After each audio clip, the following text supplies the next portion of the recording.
mlinzi wa kampuni anafanya nini, anamwomba msamaha mtoto wake. Nisamee sana mwanangu kwa kushindwa kukupa maisha bora, kwa kuwa mwanaume asiye na msaada wowote katika maisha yako. Dogo anajibu kuwa kitokwa chozi, baba wewe una msaada mkubwa sana katika maisha yangu, wewe ni shujaa wangu.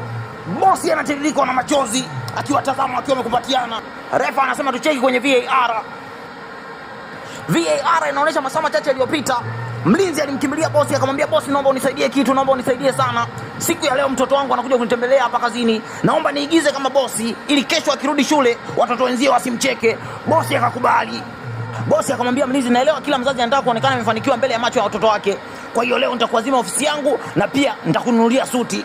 Mlinzi akala suti. Dogo alipokuja bosi akajifanya yeye ndo secretary, akamwambia, bosi wangu anakusubiri huko ndani, naomba nikupeleke. Akaongozana na dogo hadi ofisini.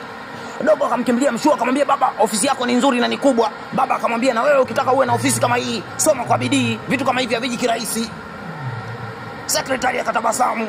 Secretary akamwambia, mshikaji, bosi unahitaji kitu kingine chochote? Bosi akamwambia, nenda nitakuita baadaye. Ilipofika usiku mlinzi alimwaga mtoto wake akamwambia, nenda nyumbani, mimi kuna kazi namalizia hapa. Mlinzi akarudi kulinda. Bosi akarudi ofisini.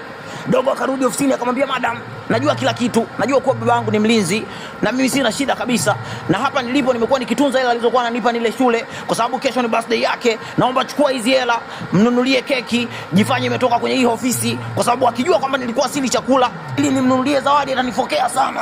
Mshua alisikia kila neno la mtoto wake, akakimbia ndani, akamkumbatia kwa kono lake la kulia na kushoto, akamwambia, siwezi nikakufokea mwanangu, baba wako niko busy napambana na maisha, hadi kuna muda nasahau kukutunza na stahili lawama zote kwa kushindwa kukupa maisha bora. Dogo akamwambia babake, wewe ndo kila kitu kwangu, wewe ndo shujaa wangu. Wakalia sana, michozi kama yote. Bosi pia akalia. Wote selfless kid, watoto ambao wazazi wao wanapata mshahara wa kima cha chini wanala kujifunza hapa.